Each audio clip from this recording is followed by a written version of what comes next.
Cumprimento a todos vocês que me ouvem neste momento com a santa e gloriosa paz do Senhor. Amém?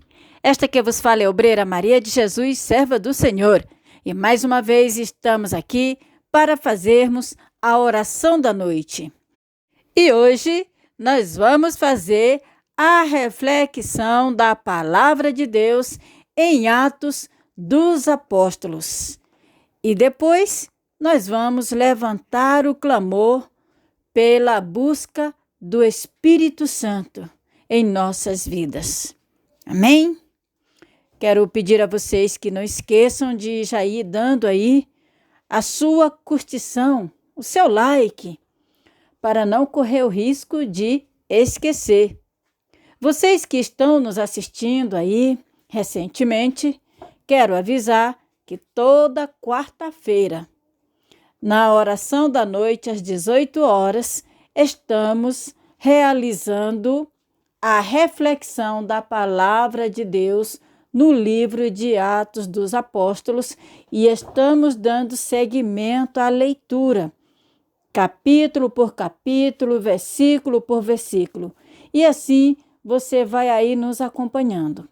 Futuramente, nós vamos repassar para vocês todos os capítulos que nós já lemos anteriormente, para vocês que ainda não ouviram, para vocês poderem nos acompanhar desde o início. Amém? Então vamos agora ouvir o que o Senhor tem a nos dizer através da sua palavra, que se encontra no livro de Atos dos Apóstolos, capítulo 7, e eu vou ler do versículo 17 ao 29.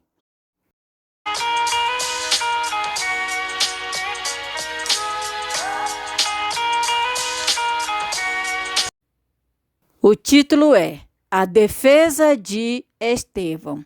Versículo 17.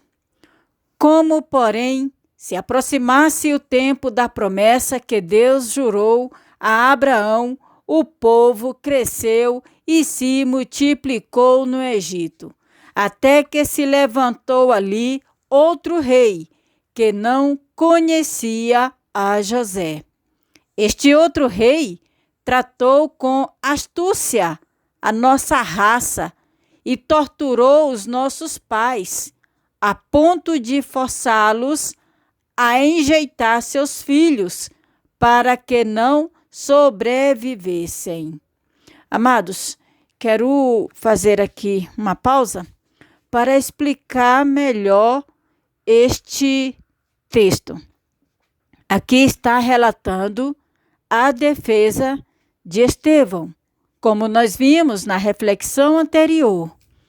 O povo, ou seja, alguns homens, levantaram calúnia contra Estevão. E Estevão, falando para eles, eles viram que nas palavras de Estevão existia tamanha sabedoria que eles não tinham como questionar e nem acusar e nem discutir. Então, eles resolveram pagar, olha aí a propina, pagar alguém para testemunhar de que ouviu Estevão falando certas coisas indevidas contra Deus, contra Moisés e assim por diante. Então, quando chamaram Estevão diante do Sinédrio, as testemunhas ali falando que ouviram, e as autoridades, então, deram a palavra para Estevão fazer a sua defesa. Então, no momento em que Estevão foi falar, ele não falou, não foi se defendendo daquilo que estava acusando, não. Ele aproveitou a oportunidade e foi para pregar a palavra de Deus e começou pregando desde o início da palavra, desde o início da Bíblia. E nós lemos no texto anterior que ele havia falado sobre José ter ido para o Egito e a fome que prevaleceu em todas as nações em volta do Egito, mas não atingiu o Egito, porque José, enviado por Deus, estava lá como administrador de todos os negócios e também de governador do Egito. Então, o povo de Israel todo foi para lá. Ou seja, Jacó, que recebeu o nome de Israel, com os filhos e as famílias dos filhos, por meio de José, foram todos morar no Egito. Então, Estevão está falando aqui no momento em que o rei que estava governando ali já não lembrava mais de José. José tinha morrido, já tinha sido esquecido pelas autoridades do Egito, por Faraó. Então, eles resolveram maltratar o povo de Israel porque estavam crescendo. Eles estavam crescendo muito. Então, o Faraó, juntamente com as autoridades de lá, resolveram criar uma maneira para acabar, diminuir o povo de Israel. Por quê? Porque estava aumentando muito, principalmente os homens, e eles ficaram com medo de, no momento, haver um confronto de guerra do Egito contra outra nação, o povo de Israel, por não ser egípcio, pender para o lado do adversário e assim guerrear contra eles. Eles ficaram com medo dos homens israelitas. E aqui Estevão está falando justamente sobre essa parte, como nós vimos. Quando ele disse que o povo cresceu e se multiplicou no Egito, até que se levantou outro rei que não conhecia José. E este outro rei maltratou todo o povo de Israel, escravizando eles mesmos. Quando disse aqui, o rei tratou com astúcia a nossa raça aqui são os israelitas, e torturou os nossos pais, a ponto de forçá-los a enjeitar seus filhos. Enjeitar os filhos foi o que eles fizeram? Mandaram matar as crianças na hora que nascessem. Ele ordenou às 2 parteiras daquela redondeza que quando as mulheres israelitas fossem dar à luz, se fosse mulher, que deixasse sobreviver, e se fosse homem, que matassem, justamente para que os homens não se multiplicassem. Prosseguindo, versículo 20. Por esse tempo nasceu Moisés, que era formoso aos olhos de Deus. Por 3 meses foi ele mantido na casa de seu pai. Quando foi exposto, a filha de Faraó o recolheu e criou como seu próprio filho. E Moisés foi educado em toda a ciência dos egípcios e era poderoso em palavras e obras. Quando completou 40 anos, veio-lhe a ideia de visitar seus irmãos, os filhos de Israel. Veja bem, queridos, aqui está falando sobre Moisés. O que foi que fizeram com Moisés?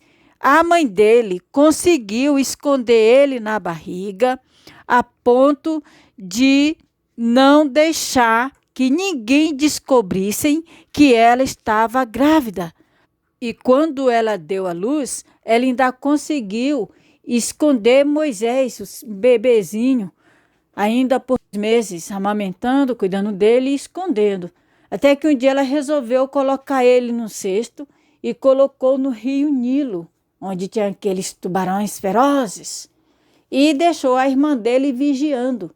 Foi quando a filha de Faraó estava na beira do rio tomando banho e o cesto passou lá perto e ela viu que era um bebê e ela decidiu criar o bebê. Em seguida, ela precisando de uma babá, a irmã de Moisés apareceu e indicou a mãe dela, que era a mesma mãe de Moisés, sem que a filha de Faraó soubesse que aquela era a mãe do garoto.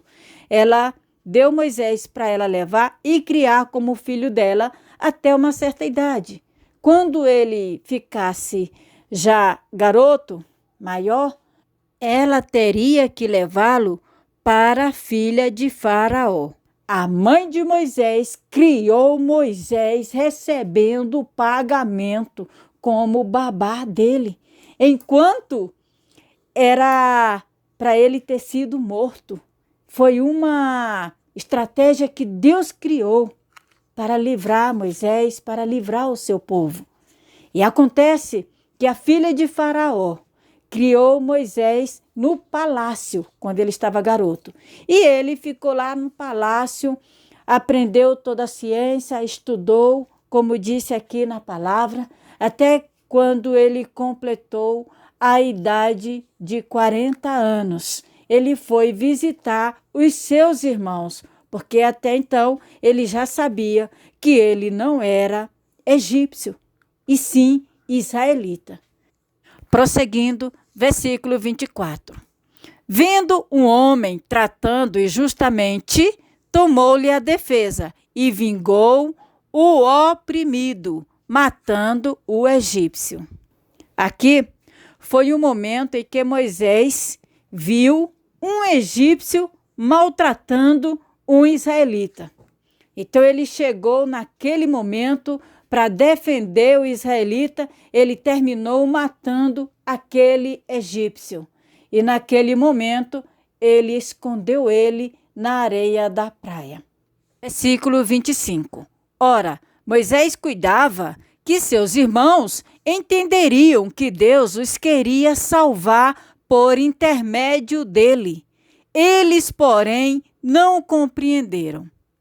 Versículo 26. No dia seguinte, aproximou-se de uns que brigavam e procurou reconduzi-los à paz, dizendo: Homens, vós sois irmãos, por que vos ofendeis uns aos outros? Mas o que agredia o próximo o repeliu, dizendo: Quem te constituiu autoridade e juiz sobre nós? Acaso queres matar-me como fizeste ontem ao egípcio? Versículo 29. A estas palavras, Moisés fugiu e tornou-se peregrino na terra de Midian, onde lhe nasceram 2 filhos. Vocês entenderam? Moisés, quando ele foi visitar lá o seu povo, ele imaginava que o seu povo acreditava que ele estava ali como enviado por Deus para defender a causa deles diante das autoridades dos egípcios, justamente por ele estar também fazendo parte dessas autoridades, por ter sido criado lá no palácio. Então, quando ele voltou, ele viu 2 israelitas discutindo, brigando. Então ele chegou perto deles e falou para eles pararem com aquela briga, parar com aquela discussão e tentando convencê-los de ficar em paz. Acontece que um deles, que era justamente aquele que estava sendo agressivo, já foi logo acusando Moisés de ter matado o egípcio. Já mostrou logo para Moisés que ele sabia que Moisés tinha matado o egípcio, então já passou na cara dele dizendo: quer fazer comigo o mesmo que você fez com o egípcio em ter matado?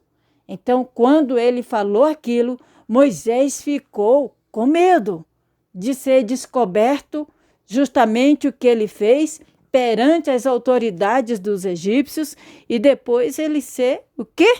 Morto. Aí o que foi que Moisés fez? Fugiu do Egito. Fugiu e foi para Midian. Chegando lá, ele foi apacentar as ovelhas do Jetro, que era as filhas dele que estavam apacentando. E Moisés foi ajudar. Acontece que naquele momento Jetro deu para ele a sua filha mais velha, que se chamava Zípora. Então ele casou com ela e teve 2 filhos. É o que nós vimos aqui, que Moisés foi para Midian e lá lhe nasceram 2 filhos. Queridos, a palavra de Deus, ela é viva e eficaz. Ela aconteceu e acontece até hoje. Deus realmente enviou Moisés para defender o seu povo.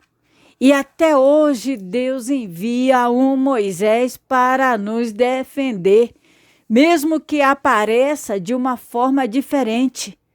A questão é que nem muitos entendem como que Deus cria situações para defender o seu povo. A situação que ele criou naquela época foi deixar Moisés sobreviver e ser criado no palácio para ele aprender, para ele estudar e não ser tratado como escravo, porque futuramente Deus iria usar ele de alguma forma para libertar o seu povo. E nós vamos ver isso futuramente.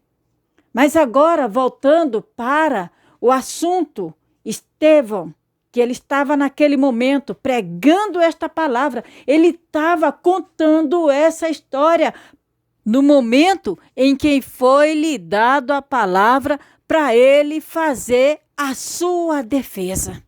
Ele estava falando da palavra, estava pregando as maravilhas que Deus fez no passado com o seu povo. O que Deus fez através de Moisés, e nós ainda vamos ver mais o que Estevão pregou.